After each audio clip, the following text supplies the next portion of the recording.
கிறிஸ்துவுக்குள் பிரியமானவர்களே, இறைமகன் இயேசுவின் பெயரிலே அன்பின் வாழ்த்துக்கள். பரிசுத்த மத்தேயு 3ஆம் அதிகாரம் 8ஆம் வசனம். மனம் திரும்புதலுக்கு ஏற்ற கனிகளை கொடுங்கள். எனக்கு அன்பானவர்களே, கிறிஸ்துவின் முன்னோடியாகிய யோவான் ஸ்நானனின் அடிப்படை பிரசங்கமே மனம் திரும்புதலுக்கு ஏற்ற கனிகளை கொடுங்கள் என்பதாகும். நம்முடைய மனுஷிகமான நிலையிலிருந்து நாம் ஆவிக்குரிய நிலைக்குள்ளாக மனம் திரும்பினால் மட்டுமே கனி கொடுக்கின்ற வாழ்வை காண முடியும். ஒரு கனியின் சுவையை பிறர் மட்டுமே அறிந்து கொள்ள முடியுமே தவிர அந்த கனியாலேயே அதன் சுவையை அறிந்து கொள்ள முடியாது. அதாவது, நான் நல்லவனாக இருக்கிறேன் என்று ஒரு மனிதன் சொல்வதைப் போல, ஒரு மனிதன் தன்னைத்தானே நல்லவன் என்று சொல்வதை விட பிறர் அந்த மனிதன் நல்லவனாக இருக்கிறான் என்று சொல்வதே கனி கொடுக்கின்ற வாழ்வுக்கு பொருளாகும். யோசேப்பு நல்ல கனிதரும் திராட்சை கொடி என காண்கிறோம்.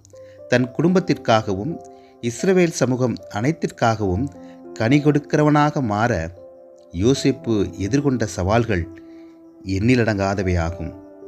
நமக்கு நாமே நன்மைகளை வளர்த்து கொள்ளாமல் பிறருக்காக, பிறருடைய நல்வாழ்விற்காக நற்கிரியைகளை செய்வதே கனி கொடுக்கின்ற வாழ்வாகும்.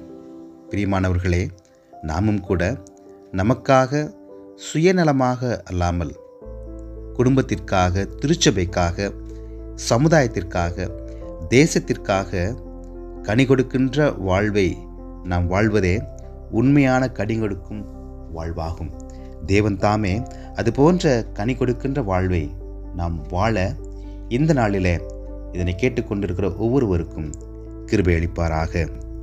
கிருபையுள்ள நல்ல அன்பின் ஆண்டவரே, புதிய நல்ல இந்த நாளுக்காய் நாங்கள் நன்றி செலுத்துகிறோம்.